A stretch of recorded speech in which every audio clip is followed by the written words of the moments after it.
Hi everybody, thanks for joining me today. We have Northern Answer up for review this time.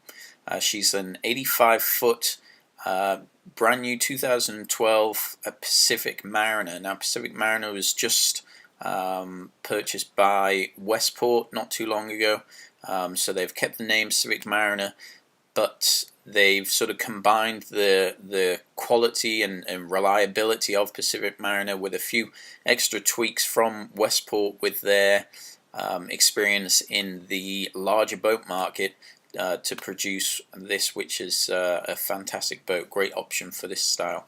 So let's take a look through the brochure.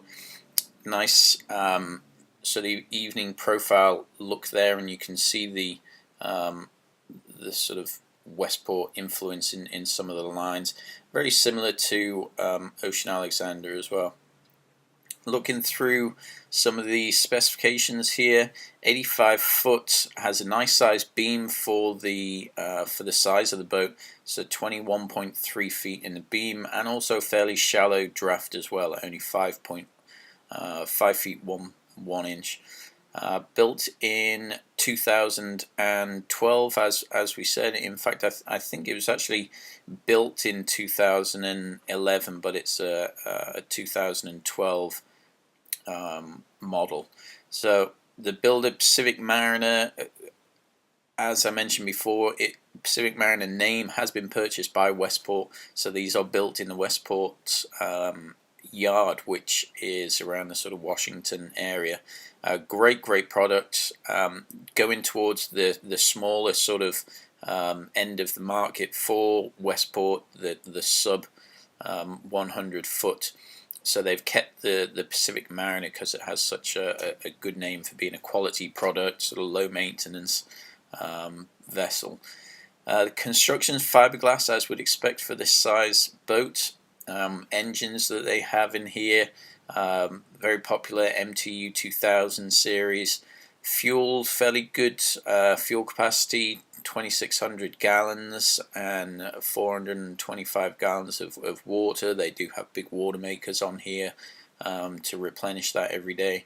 The cruising speeds and the maximum speeds is actually very good, considering the volume of the boat. It's as we see, it's a 4 stateroom boat, so it's a pretty big volume inside, has a nice big house, but gets up to 25 knots, which is incredible. The layout in here, which is the nice thing about this sort of range of boats, they've put 4 staterooms in it. Majority of boats in this size range will only go for the 3 staterooms, which kind of reduces the usability of the boat, but it's nice they've added that 4th stateroom. They've laid the interior out so that those staterooms are still fairly large, even though it has 1 extra. It doesn't feel cramped inside at all, and the asking price on this is $5,995,000 US. So looking at the photographs here, top photograph there and the bottom, obviously both of the main deck aft, they have nice wide stairway up there up onto the Flybridge. Some of the boats in this range will have sort of smaller, almost like a ladder going up to that Flybridge area, but here everything feels quality, sort of big sort of use of the Westport sort of influence here from the bigger yacht, so nothing feels like it's cramped. The interior here, the 2 shots, one on the lower on the left and the top on the right, is both sort of showing the main salon area. The one on the left hand side at the bottom, that's looking forwards, and then the top on the right, that's looking aft. It's a nice open plan feeling here. They have the dining room there. It's not formal dining sort of setup like you see on some of the larger boats where the dining room is separated. They've got everything nice and open here, and they've actually introduced a small little wet bar there that you can see on the photograph on the top on the right hand side. Now moving forward from the main salon, you go up 2 or 3 steps. You can see that on one of the photographs. So the bottom photograph on the right there, you can see those steps leading up. So that brings you here into the galley area. Now this is a slightly different take on the sort of country kitchen. Usually what you'll have is the seating area will be forwards underneath the forward facing windows, but what they've done here it actually it's actually quite a nice feeling. Kind of makes it a little bit more open towards the front of this room.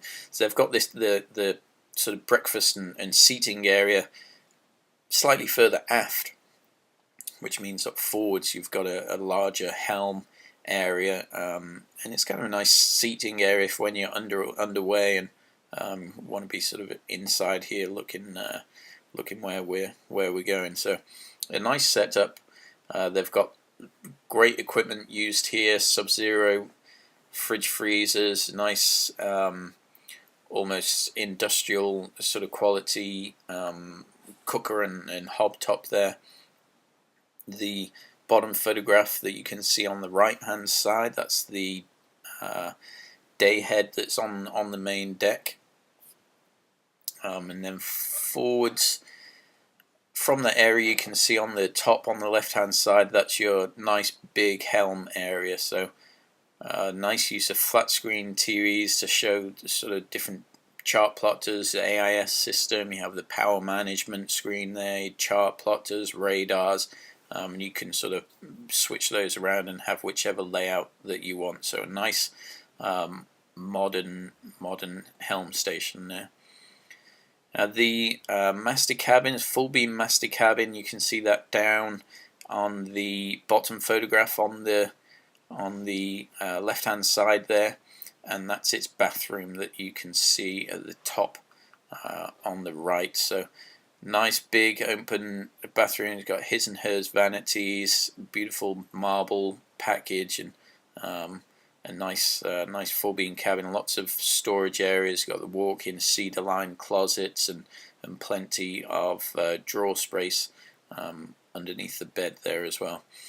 The photograph that we can see on the lower on the right hand side, that's the forward VIP, and sometimes these cabins are set up with sort of bunks either side of that bed, but they've chosen not to do that here, just have the slightly larger double bed in there.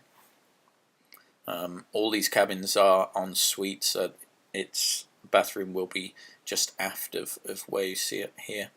In fact, and that's that cabin there that you can see at the top on the left, so that's looking back from forwards, and there you can see is their bathroom, and then on the other side is the entrance to the cabin, and then left of that is their walk-in cupboard.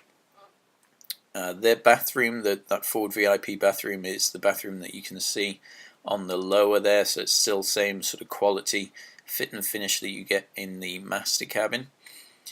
Another guest cabin there up on the top on the right hand side with the portholes. It's nice that the newer sort of boats that are coming out now are using larger portholes, larger windows, as the quality of the fiberglass gets better. Then you'll see that they're happier to use larger sort of window areas, and it's also to a certain degree the quality and the rigidity of the glass that's now being used. You'll see in a lot of the sort of 200-foot range yachts will use just full glass sides now to their main deck house. They no longer need those pillars in the middle to keep the sort of structural integrity to the house. So as glass gets more and more tough, you'll start to see it used as a structural piece.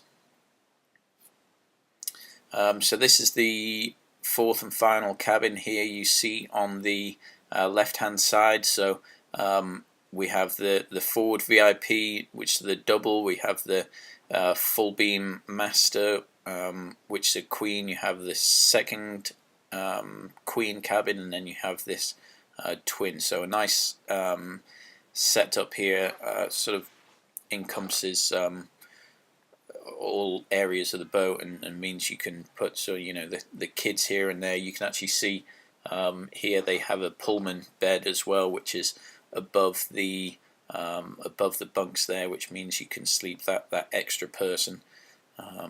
You'll see on the roundup, it actually said there that you can sleep 9 people here in the 4 cabins. So this is the one which you would have 3. Still same quality fit and finish in the bathroom that you can see there on the top on the right hand side as well. Moving out into the exterior, the lower photograph on the right, nice big seating area, the tea table, nice wet bar. They have the ice maker and the fridges there, a full service bar, and then a nice big helm area up forwards there too. These are a few more shots of the Flybridge. You see they have a nice big jacuzzi up there as well. They have tenders up here with the cranes also. So really a nice big area, and some of the side sort of pieces that you hear, that's actually a clear sort of vinyl that you can roll up to really open this area up. So here on the back they actually have this set up with the jet skis up here. What's nice about this area is the crane is all the way off to the port side, so when these tenders and toys and the chocks are off of this deck, you can still use this deck for sort of sun loungers and setting it up with seating and different sort of bits and pieces. Whereas if the crane was in the center of this deck, it really kind of renders that whole back area sort of unusable. Whether the tenders are on or off, you still have this big crane sort of in the middle there. So nice layout there. Underneath that, the bottom on the left, and some nice forward seating area. You have music up there as well, and then moving into the engine room, there you see our MTU 2000s. A really nice setup down here.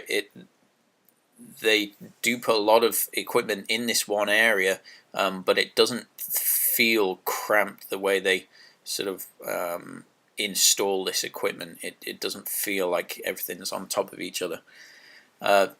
You can see on the bottom photograph on the right, there's our water maker. Now the new style of water maker, and this is it, this is the newest sort of take on water maker equipment. They use more membranes, but each membrane is smaller here. So what I mean by that, the way you make this water, the reverse osmosis, is you force salt water through these membranes, and the product out the other side is the fresh water. Now the way they used to make these systems is you would have 2 large membranes. The problem with that setup is if one of these membranes went down, right away you've halved your water production out of that system. So what they now do is they make the membranes a lot smaller, but you have more of them. So you still have the same capacity to make fresh water, but if you have a problem with one of the membranes and you shut that down, you've only lost 1/4 of your production. So it's a lot more sort of user friendly. It lends itself to maintenance a lot more than the older equipment and style did. So all of this is all automatic as well. It's basically a sort of 1-button start and stop, and they'll run themselves, maintain the pressures, and they'll go through self-cleaning cycles. So really good piece of equipment there.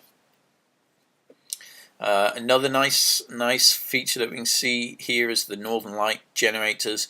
They use John Deere engines that are very easy to work on. very simple engines. They're in their own nice little soundproof box in there, and it looks from the access side of things, it looks like it's very accessible to work on and maintain. The crew area is also down here. That's another nice feature of this boat, and a lot of the Westports set up their boats this way, is to have the crew area completely separate from the guest area. So all the crew cabins in a small, usually have a small mess area, probably not on this size boat, but on the larger boats they'll have a small sort of crew mess area down at the back as well. It means they have their own separate sort of space to get away from things, and also to sort of prepare food and do their laundry. They don't have to be coming into the guest portion of the boat. So that actually that's the crew area that you can see in the two photographs on the right hand side there. It actually puts them right next to the engine room as well, which is perfect for monitoring things while you're underway. So that's the cabin there, double cabin. Underneath that you can see they've still maintained the Pacific Mariner name, even though they're built by Westport. They've got a great sort of historical reputation for building quality products, so a good move there, I think, to stick with that name. On the layout here is kind of difficult to see that GA. It's a bit of a small shot. I'm sort of squinting to see it here myself, but you can see on the bottom photograph, or sorry, the bottom shot there of the layout, you can get a good feel for how they lay out the cabins there. We saw the nice full beam master there, that's aft. VIP up forwards, and then the other two cabins are sort of opposite each other there, midships. So into the write up. Now I said this in the roundup that we create these things called a yacht pack. Now what that includes is this brochure that I'm flicking through here, the PDF version of this. It includes some other comparable boats so that you can see sort of the prices and values of boats in this range. We throw in a few other bits and pieces of information, but request that. So click on the Yacht Pack button, leave the name of the boat and your email, and we'll send it off to you. So I won't go through this line by line because it'll just take too long, but request that, and you can flick through it on your own. I'll point out some of the main sort of features here that jump out to me.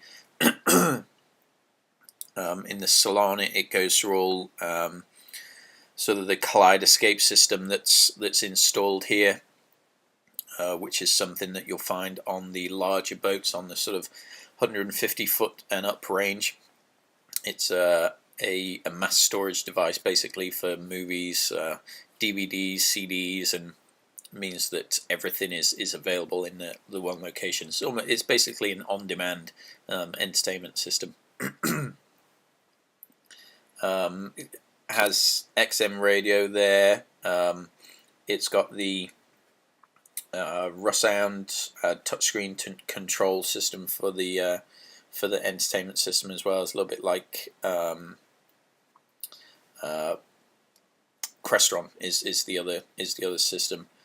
In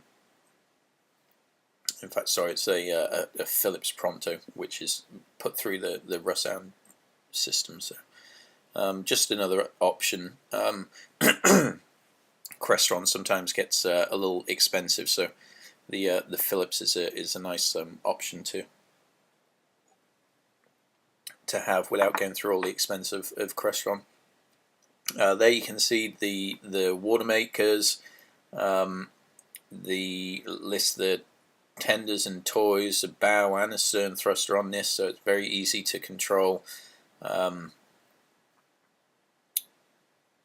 Moving on, the Galley lists some of the equipment there. KitchenAid, dishwasher, trash compactor, Groe sort of faucets of fixtures and fittings. The day head on the main deck there, we saw that. The pilot house lists the chart plotters, the radar, the AIS system there. Details some of the equipment in all of the cabins.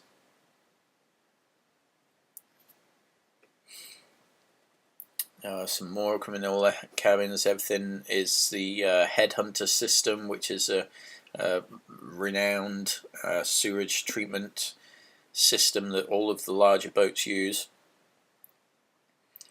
So flat screen TVs, satellite receivers.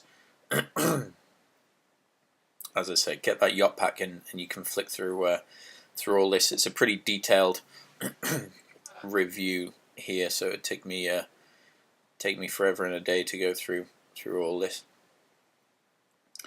The crew cabin and aft quarters details the cabins back there. More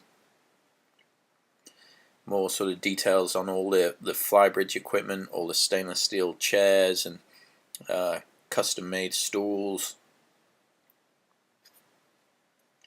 Mechanical, this is good that details this in such great lengths. Your MTU common rail engines. The common rail, of course, utilizes electronic fuel sort of delivery system rather than just a mechanical sort of pressure delivery system. It makes it a lot more efficient. They actually do 2 squirts of fuel per compression stroke of the cylinder. It makes it a lot more sort of efficient full burn to each power stroke. So great engines. That's why these things are getting so much more fuel efficient now. Stabilizers, it has anchor stabilizers, or 0-speed stabilizers as they're also called, which is fantastic for this size boat. You won't usually get stabilizers or 0-speed stabilizers in this size. Details some of the other equipment that's used. They have Delta T for the engine room ventilation. Details some of the air conditioning equipment there. As we said, NIAD stabilizers, the Northern Lights generators, bow and stern thruster, which makes it very easy to drive and operate. Plumbing details all of the fixtures and fittings. The electrical goes through the shore power converters, so it's 50 or 60 hertz or cycles, so that you can take it to Europe or to anywhere here in the States and still use the shore power. More electrical equipment, the CO2 systems, fire suppression systems, details air conditioning, the lights that they use. Wow, this is a really detailed description here. All of the chart plotters, depth sounders, all the electronics in the helm. Then goes on to detail everything in the engine room, right down to the snap-on toolboxes and the tools. So a great write-up there. Really full brochure. So this is one that you definitely want to get that yacht pack and flick through all of this. Any questions that you might have going through that, then we'll go through all of the individual details sort of on more of a one-on-one basis and answer any questions that you have. So click on that yacht pack button, and we'll review another boat. In fact, the third boat for this week is coming up next. So be sure to click on that link. But thank you for joining me for this one. See you next time.